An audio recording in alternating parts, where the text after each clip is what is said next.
Scorching days, freezing nights, with 30–40 degrees Celsius swings. Food is abundant but elusive, and humans become prey without weapons. Snacks exist, but one misstep turns you into a diarrhea warrior. Production actually played safe by providing water source otherwise. This season might have ended in a week. Just how tough is Alone Season 12 in South Africa? 6 days in, nearly half the 10 contestants have left. But the survivors are formidable. Some, starving beyond endurance, dig toxic black scorpions from under rocks. Roasted, they're crispy, taste like chicken. Lucky contestants caught catfish weighing several pounds, feasting with greasy lips. Even without protein, Cactus cleanses the gut. Day 6 arrives with 6 contestants left. The Great Karoo, famed for heat and drought, hits an overnight low of 5 degrees Celsius, nearly freezing. Douglas faces his coldest morning yet. I thought Africa was unbearably hot, turns out it's a summer resort. May to August is South Africa's winter and dry season, so temperatures dropping from 30 degrees Celsius to 5 degrees Celsius is normal. Limited gear leaves Douglas underprepared for cold. To improve comfort, he reinforces his shelter. So far, he's caught 0 wild food without jerky in his 10 items. He'd have starved out by now. For warmth, he plans a thatched hut. Material shortages force substitutions. Cattails replace straw. This structure insulates, blocks heat, and resists water, though rain is rare here. Growing up wealthy, Douglas explored his father's 1,000-acre forest freely. Raised like a wild child, he absorbed survival knowledge that still serves him in his dream location, South Africa. With the shelter upgraded, he now strategizes long-term survival. Doug fares better today. He brews tea from buffalo thorn leaves for hydration. In Africa, this plant features in traditional medicine and rituals. He dismantles his leather belt to craft fishing bait, white fabric from his underwear tag, a found feather, and red-brown binding thread. The lure looks promising. Will fish bite? He scouts premium fishing spots while noting scattered animal bones, proof of nature's relentless drama. At his chosen spot, fishing commences. Vigilance is key. Avoid detection by buffalo or other animals. The new lure works. A fish bites almost immediately. Holy shit, holy shit, holy shit, holy shit, holy shit.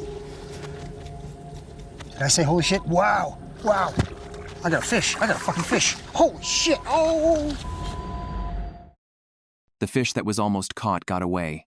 Though disappointed, Doug takes comfort in knowing fish exist here, and the lure proved effective. Catching them now is just a matter of time.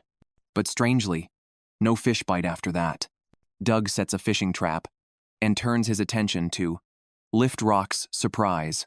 As known, many little critters live under rocks on hills. With good luck, finding food can be simple. Soon he discovers a highly toxic black scorpion. Using a multi-tool, he removes its stinger. The rest can be roasted. Scorpion meat is crispy with a crab-like flavor and packs 50 times the nutrition of beef. Having this daily wouldn't be a bad deal. Baha, who camped by the water, plans to relocate today. The area is unbearably damp. Staying longer would jeopardize fire-making. His lightweight tent makes moving easy. Skipping a fire starter in his 10 items, Baha struggles to make fire. He keeps the fire burning constantly, requiring large amounts of wood. Fortunately, dead trees are abundant. Gathering them just costs some effort. After moving the fire, he prioritizes hydration to prevent dehydration. With camp settled, food hunting begins. Numerous animal tracks surround him, yet he finds no huntable targets. Smoke from his fire may have scared them away. With land offering no food, Baha tries fishing by the water. On day 3, he found a piece of metal wire. Forged in fire, he shaped it into hooks. Knows the time to test them. A confident angler, Baha improvises bait with beetles and centipedes. Fishing begins, but by nightfall, nothing bites. That night, hoping sleep would ease hunger, he lies down, yet rest eludes him. Suddenly, he hears splashing in the water. Rushing over, he pulls the line. Success! A small African sharp-toothed catfish lands. Small but enough for a meal. Food is precious, won't eat it all at once. Fish heads spoil fast, so he eats that first. Having chosen salt in his 10 items, others' unpalatable fish head becomes his delicacy. Full and satisfied, he finally sleeps soundly. Day 7 arrives. 6 contestants hold firm. After Cactus eliminated 2, Katie now eats at 2, but using safe preparation, she stays healthy. 9 water bucks appear near her camp today. Planning an ambush, she aborts unprepared. She couldn't get close. For food, she heads to fish by the water. Though plants stave off hunger, survival without protein is impossible. Today marks her son's 12th birthday away from him. She feels deep regret. A divorced mother, she constantly worries for her 2 children. But to buy them a home, Katie must outlast everyone here. Hours of fishing yield nothing. Another empty-handed day. Packing to leave, she hears bird calls in the water of foraging ibis. This unexpected protein can't be missed. Grabbing her bow, Katie stalks closer.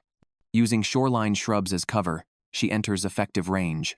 Katie seizes the opportunity and releases an arrow, but misses the target. Bow hunting is like this, no one can guarantee every shot hits. Looks like she's destined for a vegetarian diet today. At dusk, she sets fishing traps, since catfish tend to be more active after dark.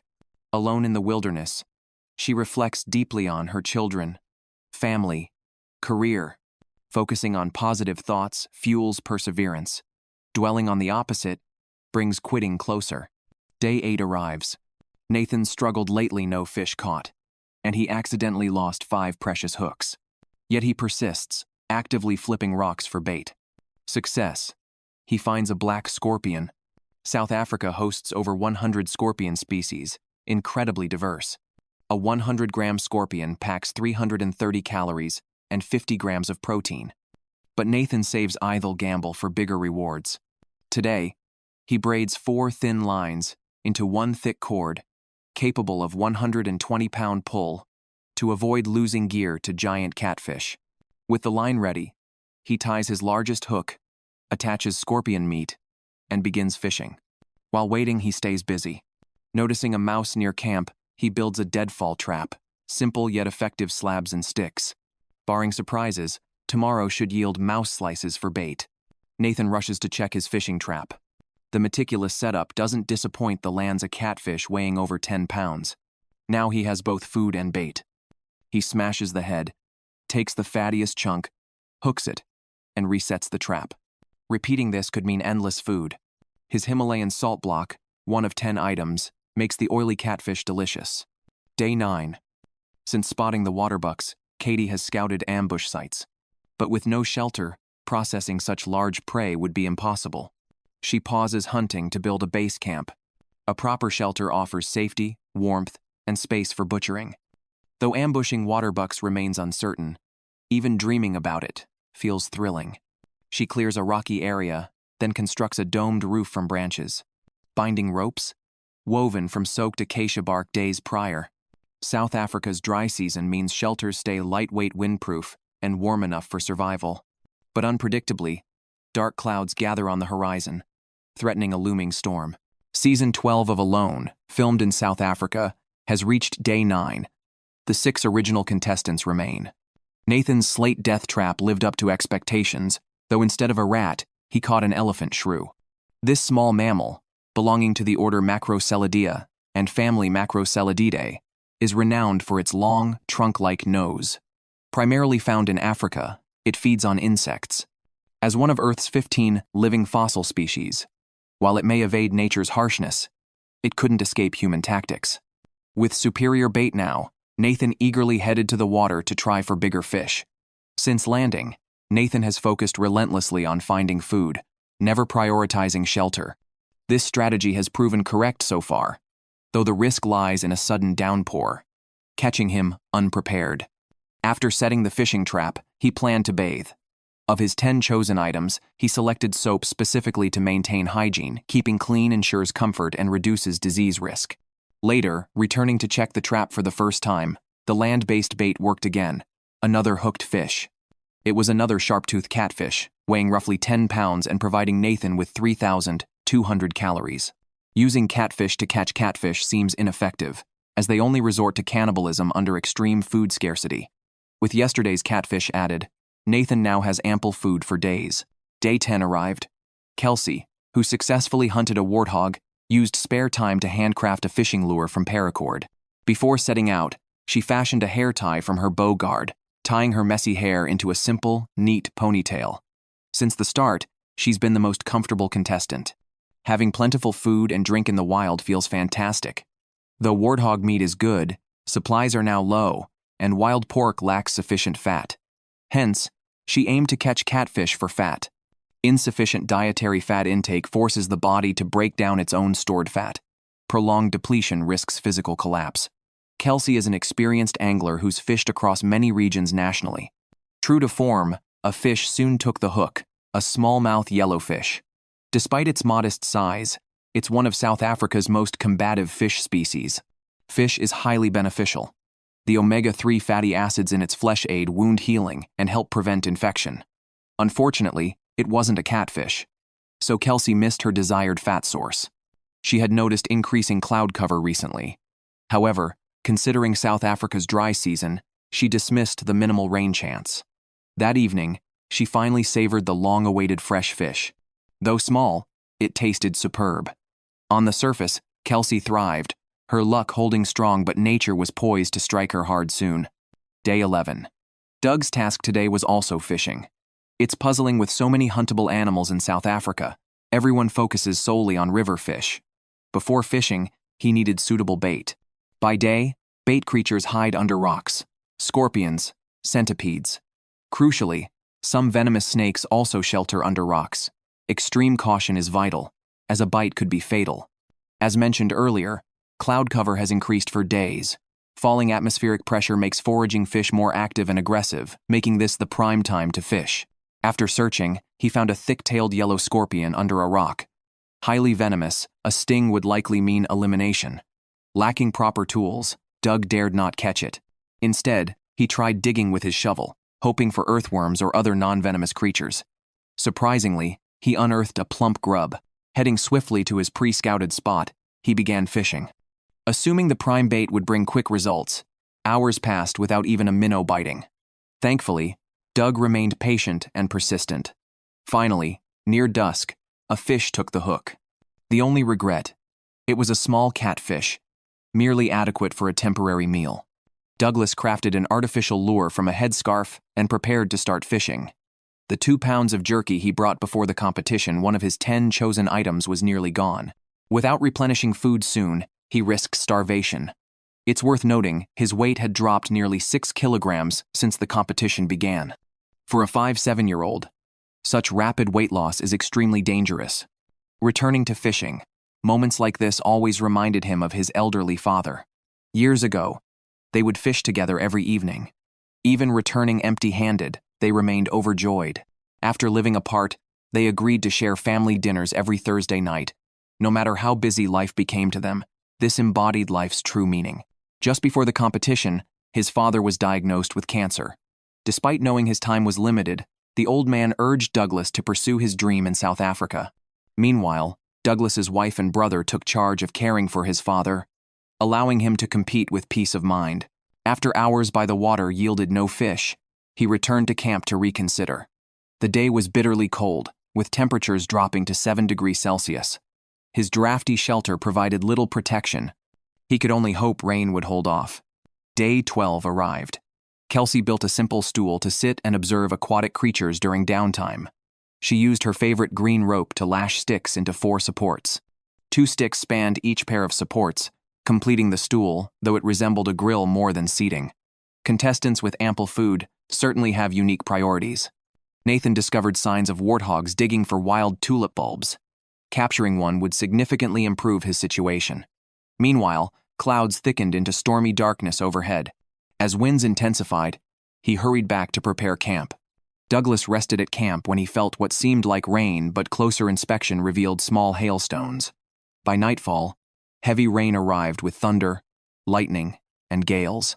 Kelsey, who pitched her tent in a riverbed, remained unaware of impending danger. While others faced manageable leaks, her location proved disastrous. Around 11 p.m., her camp flooded completely. Forced to relocate uphill in the downpour, she drenched all clothing and gear. Fortunately, the storm soon passed. Prolonged rainfall would have overwhelmed all contestants. Day 13 dawned clear, floodwaters receding. Kelsey focused on drying all equipment to continue. Yesterday's makeshift stool proved unexpectedly useful. Though unfit for sitting, it served perfectly for airing clothes. With outdoor temperatures near freezing, 1 degree Celsius, she urgently needed to repitch her tent. Though the storm rattled her mentally, Kelsey rallied fiercely. Compared to homelessness after her divorce, this setback meant little.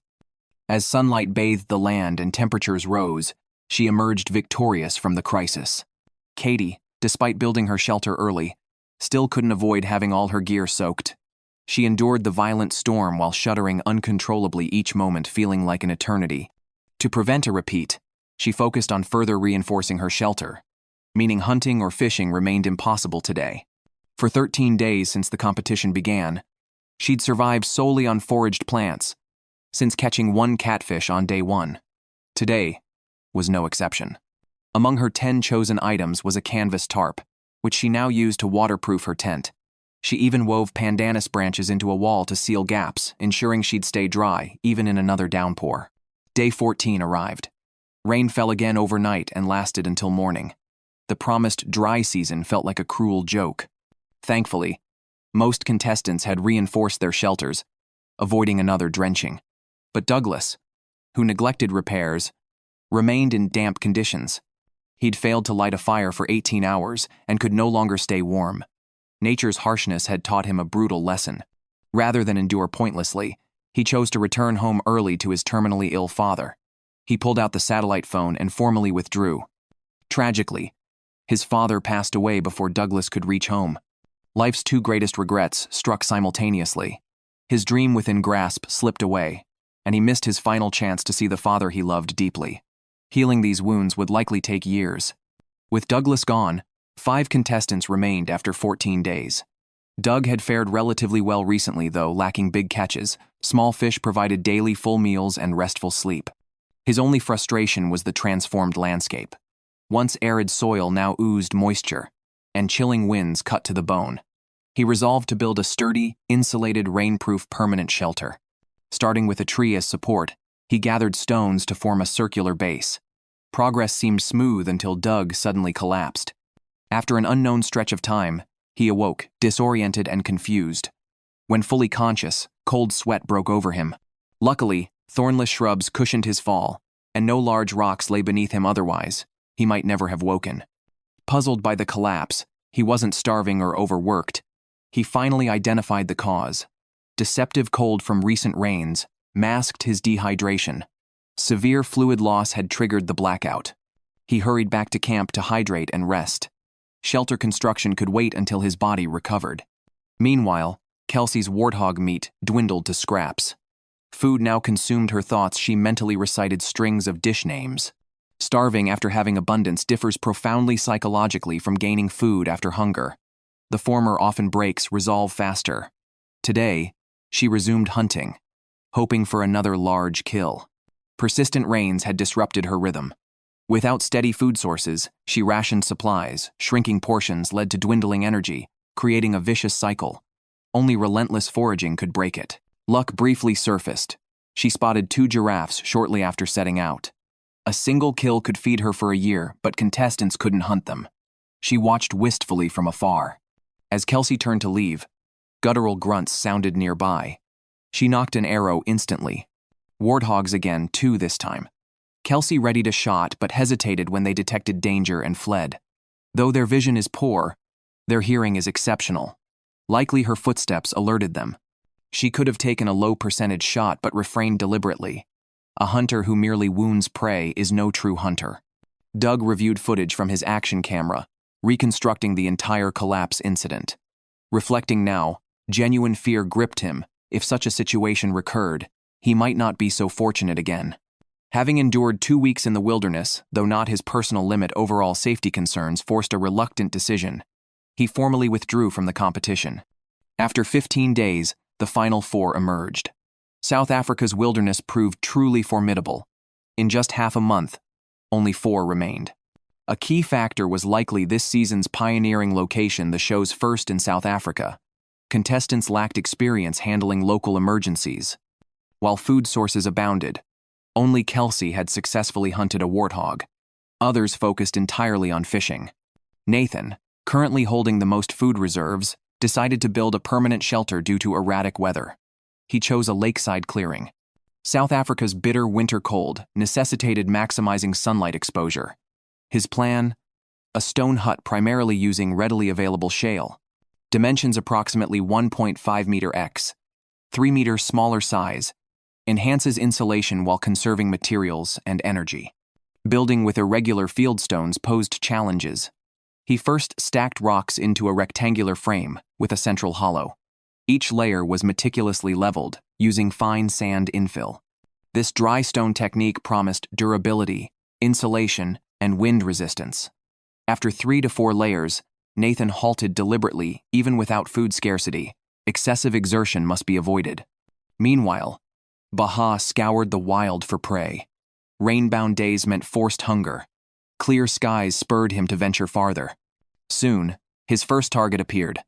A greater kudu, renowned for spiral horns reaching 6 feet and weighing around 700 pounds. A single kill could secure victory.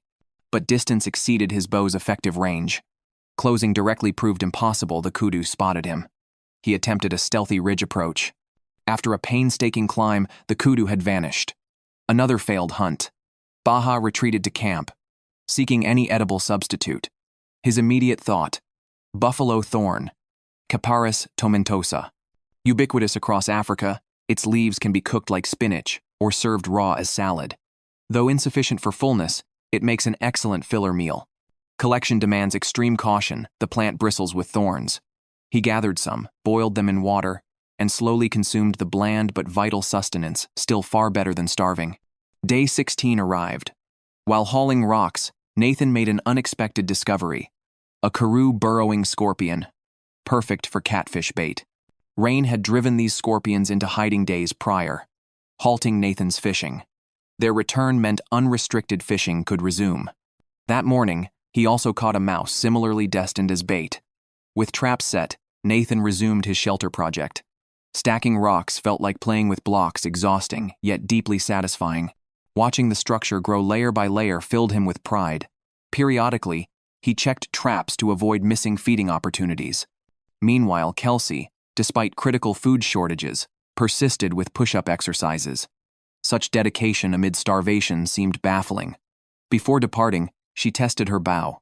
Constant hunger made drawing it increasingly difficult. Yet while she could still draw, hope for food remained. Her target? Warthogs again. Returning to familiar territory, Kelsey noticed wildlife had seemingly vanished. After extensive searching, only a wildebeest appeared. Hunting such game requires bows exceeding 60-pound draw weight. Her 50-pound bow was useless. Reluctantly, she abandoned the hunt, hoping for better luck tomorrow. Back at camp, she inspected her fishing trap. Shockingly, the float had been dragged into shore grasses. Retrieving it slowly revealed a sharp-toothed catfish. Though small, it promised a meal. Hurriedly lighting a fire, she prepared the fish on a flat stone slab, laying cleaned fillets to sizzle slowly. Catfish oiliness prevented burning. Her 10 chosen items included salt, neutralizing the fish's strong odor. Mid-cooking, the stone slab abruptly exploded, scattering fish everywhere. Fortunately, she stood clear, avoiding injury. This occurs when internal moisture rapidly vaporizes, building pressure until the rock fractures. Unharmed, she salvaged the fish. Brushing off dirt, she mixed it with rice. Another chosen item. Simply perfect. Moments later, the meal vanished completely. Even residual grease was licked clean. As temperatures plummeted further, Baha relocated his stove closer to his tent. Since day 4, he'd molded mud bricks now sufficient in quantity. Stacking them with mud mortar prevented indoor fires. Baha was determined to win this competition. In real life, he'd fled to Canada as a refugee. Supporting elderly parents, young children, and his sister's kids, he often struggled financially.